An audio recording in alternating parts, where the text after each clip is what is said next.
이번 주로 해서 저희는 이제 민수기 말씀 묵상을 마치게 됩니다. 특별히 이 민수기는요, 구약 성경을 이 시대로, 큰 시대로 분류하다 보면 10가지 시대로 좀 분류하게 되는데, 이 민수기는 출애굽 광야 시대라는 이 큰 분류에 들어가게 됩니다. 어떻게 보면은 뭐 창조 시대, 족장 시대, 그리고 뭐 출애굽 광야 시대. 이제 저희가 민수기 다음에 역사적으로 보면 이제 가나안 정복하는 그 시대, 뭐 정복 시대, 이런 시대를 얘기할 수 있는데요. 오늘 이 본문들은 이제 출애굽 광야 시대를 이제 마무리하면서 이 출애굽 광야 시대에 어떠한 일들, 어떠한 장소를 거쳐갔는지 돌아보게 하는 그런 메시지이기도 합니다. 이 여정은 참 간략하지만 참 많은 사건과 사고가 있었고요. 또 그 많은 사건과 사고 속에는 많은 의미와 내용을 포함하고 있는 본문이기도 하죠. 이스라엘 백성들의 이 광야의 여정 참 만만치 않았던 것 같습니다. 출애굽 그 원년 1월 15일 이스라엘 백성들은 그 애굽 땅에서 첫 발걸음을 뛰게 됩니다. 그리고 애굽에서 시내산까지 가는데 3개월이 걸립니다. 그리고 시내산에서 약 2년 2개월 하고도 20일을 체류하게 됩니다. 여러분이 오늘 읽으셨던 그 10절까지의 말씀의 장소입니다. 또 이 시내산에서 이 가데스 바네아까지 가는 데 있어서 11길을 걸어가게 되는 것이죠. 오늘 읽었던 36절까지의 말씀입니다. 또 내일도 이 광야의 여정이 계속 나온 본문이 있는데요. 이 가데스 바네아에서 세렛시내, 이제 이스라엘 백성들이 그 강을 건너는 그 과정 속에 약 38년이라는 긴 세월 동안 그 광야의 시간을 보내게 됩니다. 여러분, 참 긴 세월이었습니다. 출발할 때 그 어느 누구도 40년이라는 긴 세월을 광야에 있을 것이다, 아무도 생각을 못했을 것 같아요. 정박한 곳, 뭐 이렇게 잠시 짐을 푼 곳이죠. 자세히 계산해 보면 42곳입니다. 우리가 잘 아는 지명, 뭐 엘림, 홍해, 느비딤, 이런 장소가 있는가 하면 오늘 여러분 읽으시면서 아마 느끼셨겠지만 성경에 처음 나오는, 이곳에만 나오는 지명도 많습니다. 미카, 하스모나, 하라다라는 것들. 여러분, 인구도 보면 만만치 않았습니다. 1차, 2차 우리 인구조사 결과를 다 알지 않습니까? 장정만 60만이었습니다. 남자 성인만 계수할 때 60만이면 적어도 이스라엘 백성들의 인구는 약 200만 정도는, 적어도 200만 정도는 되었을 것이다. 그 이하의 인구, 또 여자, 또 그 이상의 어르신들을 포함할 때 충분히 200만은 될 것이다 예상합니다. 여러분, 제가 군생활 할 때에 그 당시 대한민국의 장전, 군인들이요 60만 대군이라고 했습니다. 여러분, 백성들이 최소한 200만이다. 한 부대가 뭐 어떻게 보면 400에서 500명 정도 됩니다. 대대라고 얘기하죠. 군대 갔다 오신 분은 잘 아시겠지만 한 부대가 훈련하기 위해서, 여러분, 훈련하기 위해서도 얼마나 많은 준비를 하고 있는지 압니까? 그 훈련 기간 동안 식량과 물을 공급하기 위해서 여러분 보급 작전, 보급 계획을 따로 세우기도 합니다. 그래서 그것을 제대로 군인들이 그 공급을 통하여서, 보급을 통하여서 제대로 먹고 자야 훈련을 할 수 있는 것입니다. 한 번은 겨울 혹한기에 훈련 중에 눈이 너무 많이 와가지고요 한 끼 보급을 못 받은 적이 있습니다. 쉽게 해서 밥차가 못 온 적이 있었어요. 여러분, 한 끼 못 먹었는데요 군인들이요 난리가 났습니다. 정말 말이 아니었죠. 여러분, 가족들이 어디 2박 3일 여행을 간다, 여러분 상상해 보십시오.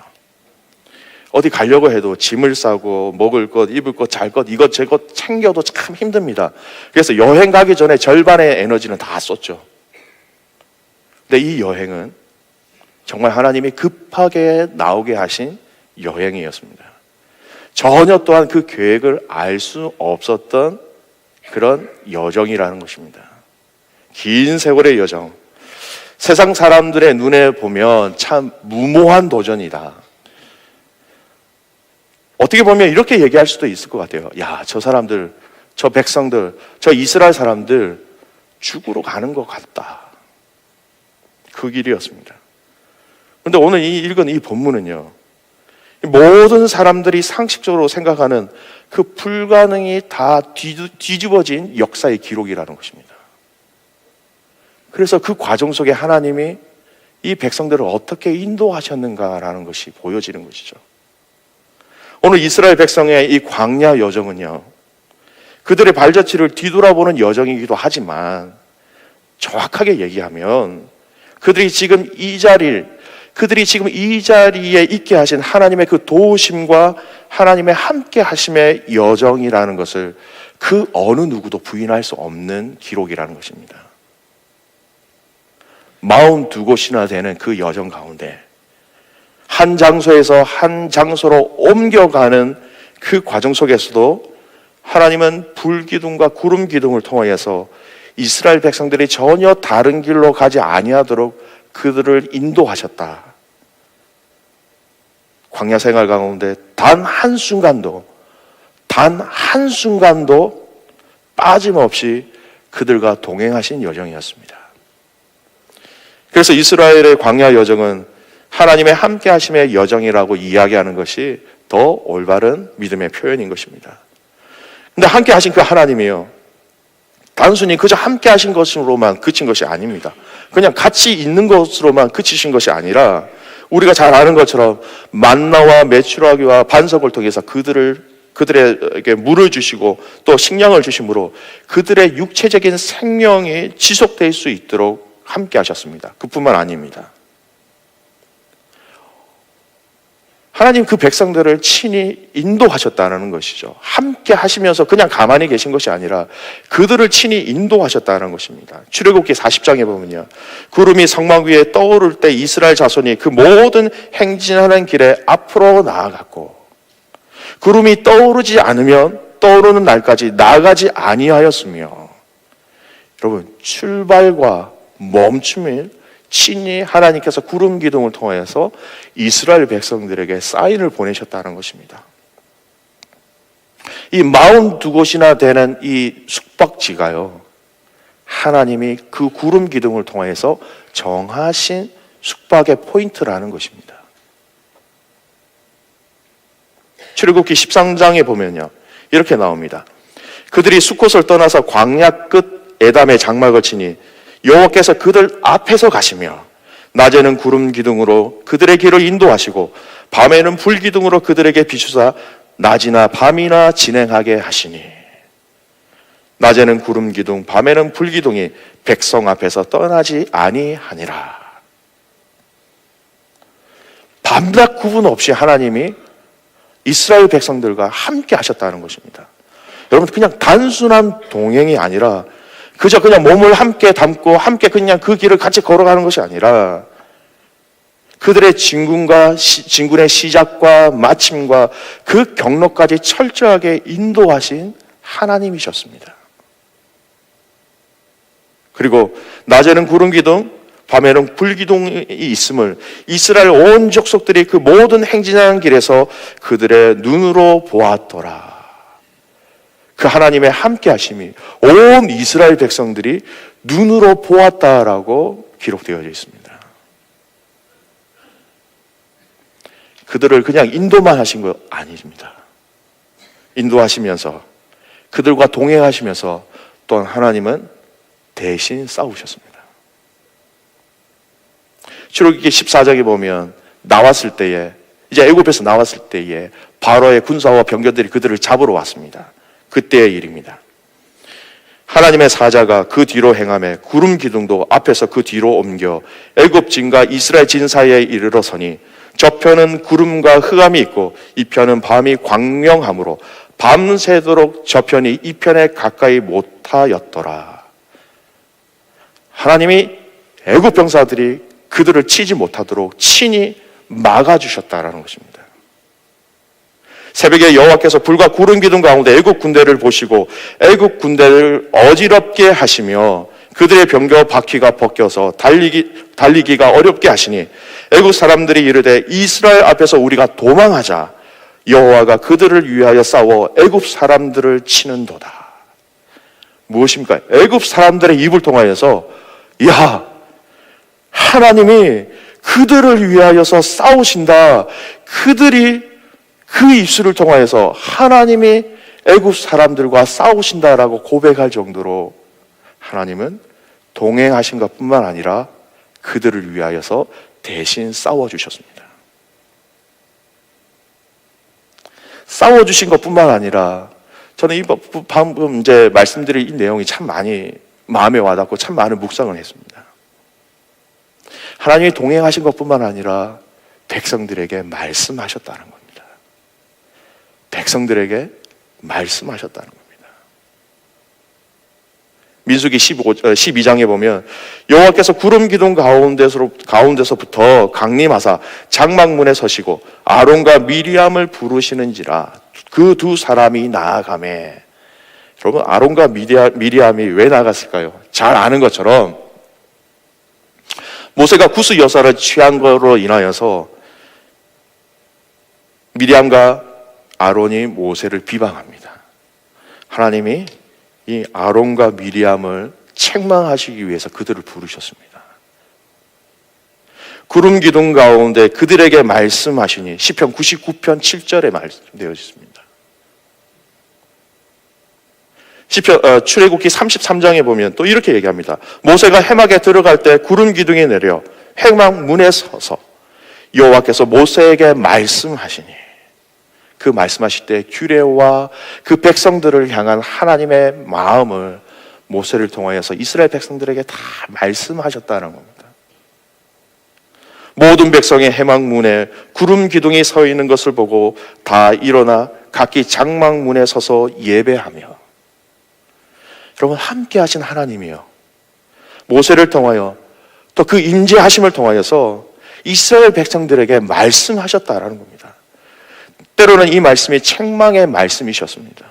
때로는 전쟁의 방법들을 자세하게 말씀하신 그 전쟁의 승리의 방법을 말씀하셨습니다. 때로는 그 하나님 아버지의 마음을 그들에게 표현하기도 하셨다는 것이죠.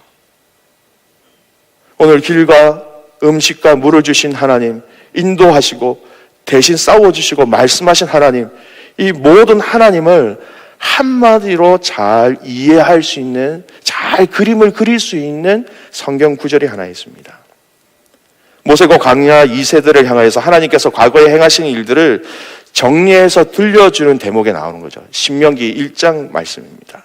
신명기 1장 31절에 보면요, 광야에서 너희가 당하였거니와 광야에서 너희가 경험하였거니와, 이 말씀이죠. 사람이 자기의 아들을 안는 것 같이 너희 하나님 여호와께서 너희가 걸어온 길에서 너희를 안으사 이곳까지 이르게 하셨느니라. 여러분, 이 광야의 이 여정은 하나님이 이 백성들을 아들로 여기시고 자녀로 여기시고 품에 품어서 함께 하셨다라고 모세가 그렇게 얘기하고 있습니다. 먹이고 입히고 인도하시고 대신 싸우고 야단도 치시고 대화를 하는 것, 누구의 역할입니까, 여러분?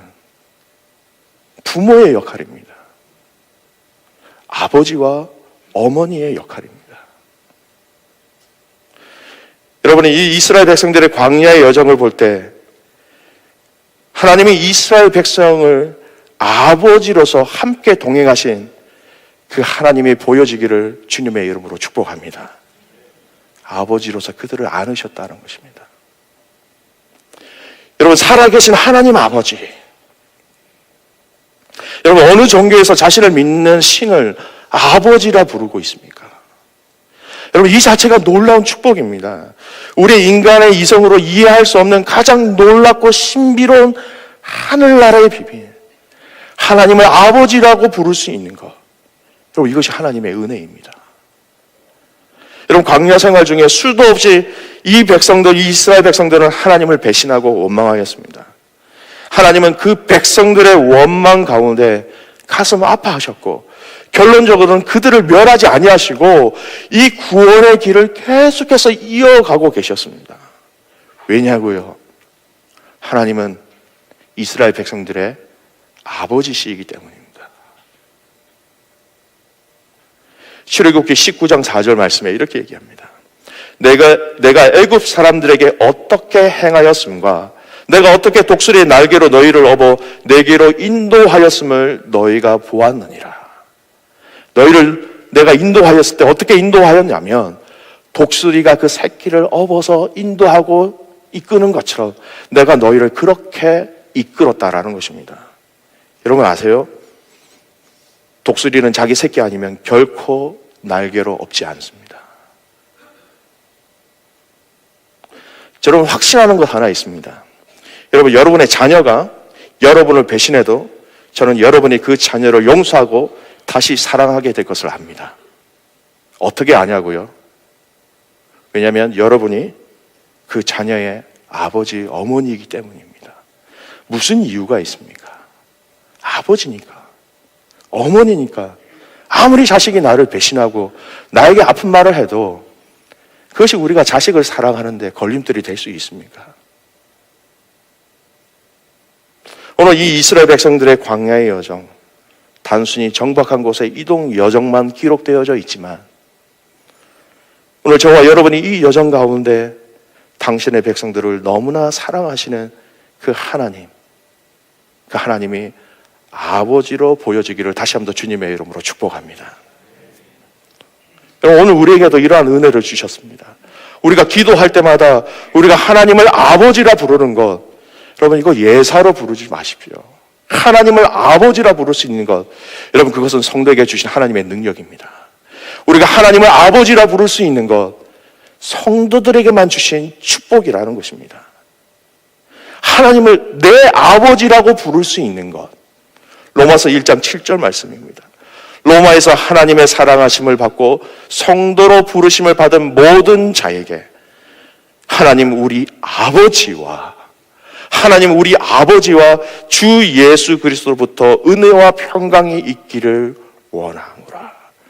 성도로 부르심을 받은 자들, 그들에게는 하나님을 우리 아버지라 부를 수 있는 은혜를 주셨다는 것입니다.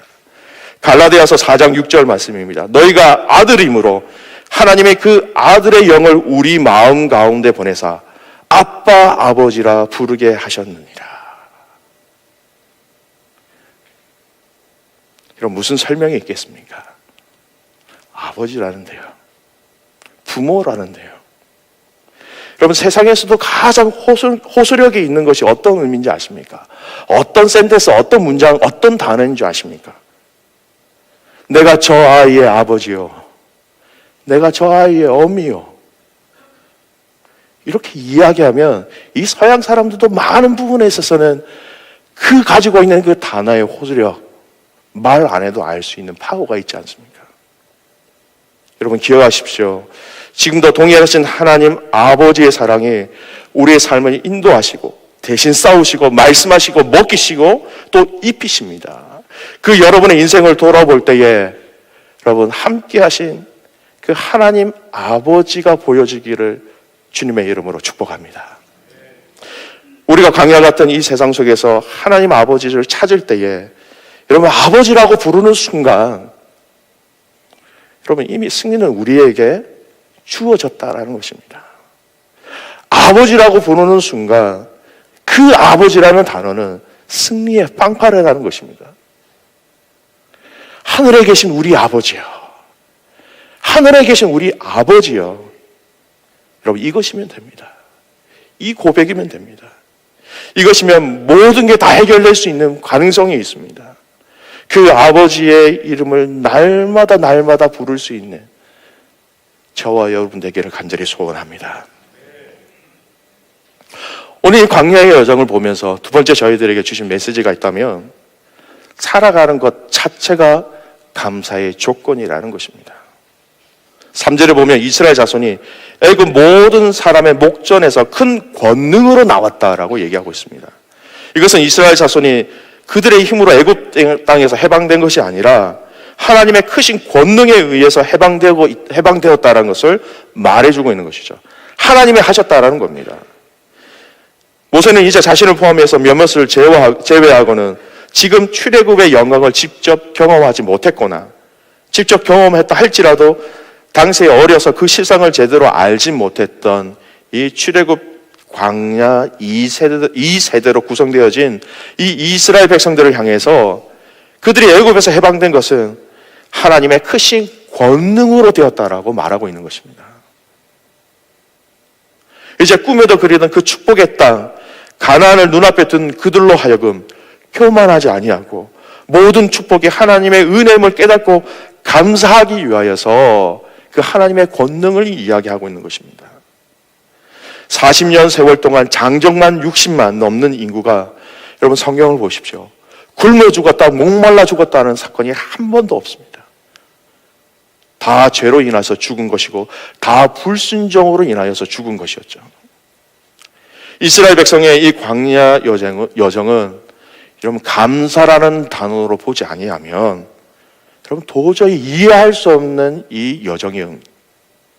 이 여정의 이 종착역 바로 앞에서 뒤를 돌아볼 때에 이 감사, 이 은혜가 아니면 이 여정을 도저히 설명할 수 없는 것이죠. 여러분 이 고백은요, 비단 가나안 정복을 목전에 앞둔 이스라엘 백성의 뿐만 아니라 오늘 이 자리에 모인 모든 성도들이 해야 될 고백이기도 합니다. 여러분 생각해 보십시오. 죄의 종이 되어 죽을 수밖에 없었던 우리가 구원을 받고 이렇게 하나님 앞에 나와서 하나님께 찬양하며 구원의 기쁨을 고백하고 하나님 앞에 예배하는 것, 여러분 누구의 공로입니까? 우리가 잘나거나 우리 스스로 구원할 능력이 여러분 우리 안에 있습니까? 아니지요. 그 모두가 큰 권능으로 죄의 권세를 물리치시고 우리를 사망에서 건져내시고 구원과 영생을 베푸신 하나님의 은혜입니다. 그러니까 우리가 구원으로 인해서 구원받았다는 이거 하나, 우리가 그 자세 앞에서 하나님 앞에서 우리 스스로 자랑할 거나 교만할 것이 하나도 없다는 것입니다. 우리가 그저 이 구원에 대해서 우리가 반응할 수 있는 것이 딱 하나 있다면 하나님 감사합니다. 이거 하나님의 은혜이지요. 이거 외에는 그 구원의 역사 가운데 우리가 한 것이 무엇이 있습니까? 설명할 수 있는 것이 무엇이 있습니까? 우리의 반응은 하나님 은혜 감사합니다. 이것 외에는 우리가 할 수 있는 것이 없는 것이죠. 귀한 믿음의 가족 여러분, 지금 매일매일 매순간 여러분 삶에 하나님을 향한 사랑이 넘쳐나기를 주님의 이름으로 축복합니다. 우리가 살아가는 것 그 자체가 감사의 조건이라는 것입니다. 돈, 자녀들의 출세, 건강, 큰 집을 사고 좋은 차를 타고, 감사의 내용은 맞지만요, 감사의 본질은 아닙니다. 감사의 본질은요, 우리의 삶에서 좋은 일이든 힘든 일이든 마음이 아픈 일이든 우리의 육체의 병이 생기든 우리의 삶 자체로 하나님 앞에 감사하는 것, 이것이 진실된 감사, 이것이 신앙인의 감사의 본질이라는 것이죠. 그럼 제가 7가지의 성경 구절을 제가 말씀드릴 테니까요, 잘 들어보십시오. 감사에 관계된 성경 구절인데요, 공통적으로 들어가는 의미와 단어가 있습니다. 첫 번째요, 데살로니가전서 2장 13절 말씀입니다. 이러므로 우리가 하나님께 끊임없이 감사함은, 데살로니가후서 1장 3절 말씀, 형제들아 우리가 너희를 위하여 항상 하나님께 감사할지니. 고린도후서 2장 14절 말씀, 항상 우리를 그리스도 안에서 이기게 하시고 우리로 말미암아 각처에서 그리스도를 아는 냄새를 나타내시는 하나님께 감사하노라. 고린도전서 1장 4절 말씀, 그리스도 예수 안에서 너희에게 주신 하나님의 은혜로 말미암아 내가 너희를 위하여 항상 하나님께 감사하노니. 데살로니가 전서 1장 2절 말씀, 우리가 너희 모두를 말미암아 항상 하나님께 감사하며 기도할 때에 너희를 기억함은. 여섯 번째, 에베소서 5장 20절 말씀, 범사에 우리 주 예수 그리스도의 이름으로 항상 아버지 하나님께 감사하며. 빌레몬서 1장 4절 말씀, 내가 항상 내 하나님께 감사하고 기도할 때에 너희를 말함은. 여러분 느껴지십니까? 감사는 범사에 항상이라는 것입니다. 사도 바울이 이렇게 고백할 때에 자기에게 감사할 수 없는 사람을 포함해서 하나님 앞에 너희를 위하여 항상 감사함은, 그 감사의 본질들이 눈으로 보여지십니까? 성경은 감사는 조건에 따라서 하는 것이 아니라 조건에 상관없이 항상 끊임없이 범사에 감사하라라고 말씀하고 계십니다. 빌립보 교회를 향하여서 사도 바울이 이렇게 편지를 썼습니다. 내가 궁핍함으로 말하는 것이 아니라 어떠한 형편에든지 나는 자족하기를 배웠노니, 나는 비천에 처할 줄도 알고 풍부에 처할 줄도 알아. 모든 일, 곧 배부름과 배고픔과 풍부와 궁핍에도 처할 줄 아는 일체의 비결을 배웠노라. 그 일체의 비결이 무엇이냐? 어떠한 형편에든지 나는 자족하기를 배웠노라. 자족하다, 감사하다, 하나님 감사합니다라는 이 비결을 배웠다라는 것입니다.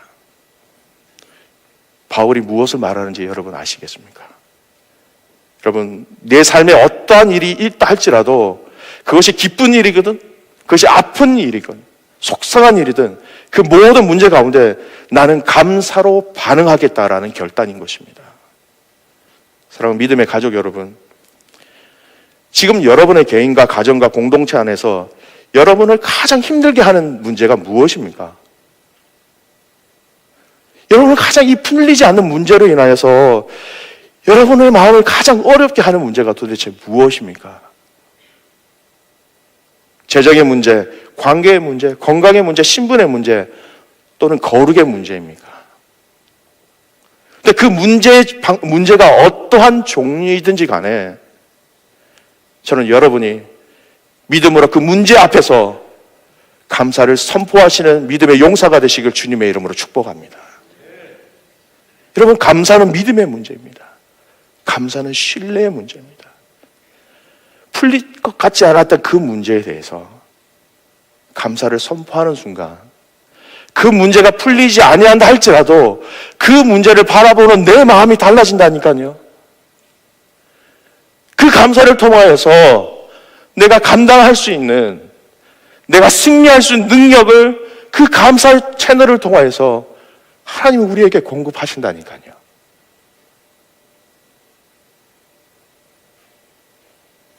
항상 감사하는 저와 여러분 되시기를 주님의 이름으로 축복합니다. 마지막으로 이 광야의 여정을 보면서 굉장히 많은 도전을 주는 부분이 있습니다. 이 광야 가운데 이스라엘 백성들은 철저히 하나님에 대해서 알아갔다는 것입니다. 이 광야 40년 동안의 이 여정은 하나님이 이스라엘 백성들을 훈련시키시고 또 가르치시는 장소였습니다. 하나님의 백성으로서 어떻게 거룩하게 살아가야 하는지, 하나님의 백성들이 어떻게 서로 사랑해야 하는지, 하나님이 무엇을 기뻐하시는지, 하나님이 무엇을 싫어하시는지, 하나님이 이 광야를 통해서 하나님은 충분히 이 이스라엘 백성들에게 가르치시고 말씀하셨습니다. 보여주셨습니다. 훈련시켜 주셨습니다. 몸으로 경험하게 하셨고 보게 하셨고 듣게 하셨습니다. 광야, 그럼 참 척박한 땅입니다. 많은 불안의 요소가 있는 장소입니다. 하지만 하나님은 이 광야라는 장소를 통하여서 하나님은 당신의 백성들을 거룩하게 하셨습니다. 사랑과 믿음의 가족 여러분, 여러분 스스로가 나는 지금 정말 광야 같은 광야에 서 있다. 내 삶은 광야에 나 혼자 있는 것 같다라고 느끼시는 분 계십니까? 지금 내 인생 가운데, 지금의 가장 광야 가운데 너무 외롭고 힘든 가운데 있는 포인트야, 이 시점이야 라고 느끼고 계신 분이 계십니까? 그러면 사랑하는 귀한 믿음의 가족 여러분, 이 광야에서 주님을 만나십시오. 이 광야에서 주님을 알아가십시오. 여러분, 그러면 됩니다. 여러분, 광야에서 주님의 소리가 제일 크게, 제일 클리어하게, 제일 명확하게 들리는 거 여러분 아십니까? 광야에서 주님의 인도하심을 제일 깊게 깨닫게 되는 것 여러분 아세요? 여러분의 인생을 자꾸 주님의 광야로, 여러분의 인생을 자꾸 광야로 자꾸 내몰고 계십니까? 그러면 주님의 그 광야를 통해서 여러분에게 주시는 메시지는 단 하나입니다. 내가 너의 아버지다. 나는 너를 사랑한다. 난 내가 좋다. 너 나랑 함께 있자. 여러분, 가장 어두운 곳에서 빛이 가장 밝게, 가장 멀리서도 보이는 것처럼 오늘 이 광야가 주님을 가장 많이 또 가장 깊게 알아가는 장소라는 것입니다. 찬송가 412장 4절 가사를 보면 이렇습니다. 이 땅 위에 험한 길 가는 동안 참된 평화가 어디 있나? 우리 모두 다 예수를 친구 삼아 참 평화를 누리겠네. 여러분, 이 땅 위의 길이 왜 험한지 아세요? 내 집이 아닙니다. 우리 집이 아닙니다. 옛날 어르신들 말씀에 이런 말씀 있잖아요. 집 떠나면 다 고생한다. 예, 맞습니다. 우리가 왜 이 땅이 험하냐면요, 이곳이 우리 집이 아니기 때문입니다. 고생하는 것 당연한 것입니다. 험한 길인 것입니다. 여러분, 우리 집이 아닌데, 우리 집이 아닌 이곳에서 우리가 어떠한 만족과 평화를 누릴 수 있겠습니까? 이 광야를 통해서, 이 광야에서 우리는 하나님의 그 도우시는 손길들, 하나님이 우리를 향하여서 말씀하시는 그 말씀들, 그 사랑들, 그 인도하심들, 그 대신 우리를 위하여서 싸우시는 그 하나님을 이 광야에서 배우는 곳이기에, 이곳에서 경험하기에 우리가 감사할 수 있는 것입니다. 더 정확하게 말씀을 드린다면 감사밖에 할 수 없는 우리의 인생이라는 것입니다. 여러분, 이 감사가 주님이 오시는 그날 우리를 위하여서 우리가 거할 처소를 예비하고 계신 그곳에서도 이 감사가 끊어지지 않기를 주님의 이름으로 축복합니다. 이런 찬양이 있습니다. 우리 일부 예배 계신 식구들은 잘 모르시는데요, 2부 예배 드릴 때 잠깐 이렇게 예배 드리기 전에 방송실에서 뜨는 찬양이 있습니다. 찬양의 가사 제목이 뭐냐면요, 찬양의 제목이 뭐냐면 광야를 지나며입니다. 그 광야를 지나며라는 부분들을 제가 가사를 한번 읽어드리겠습니다.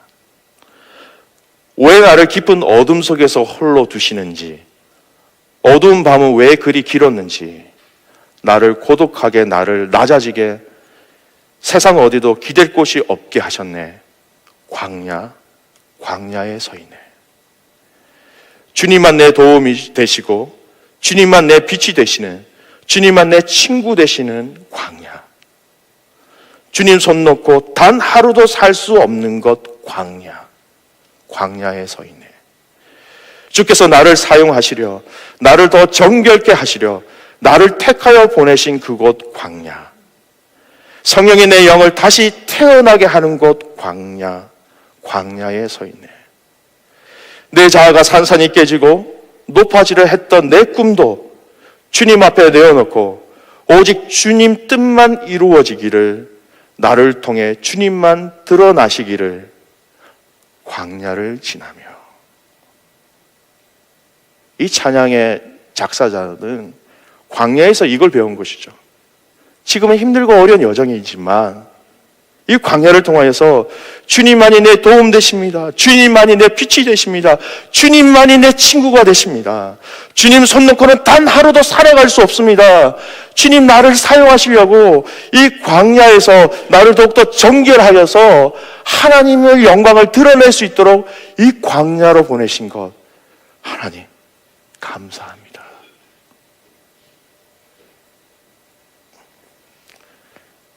사랑하는 귀한 믿음의 가족 여러분, 지금 우리는 광야에 서 있습니다. 이 땅이 우리 집이 아닙니다.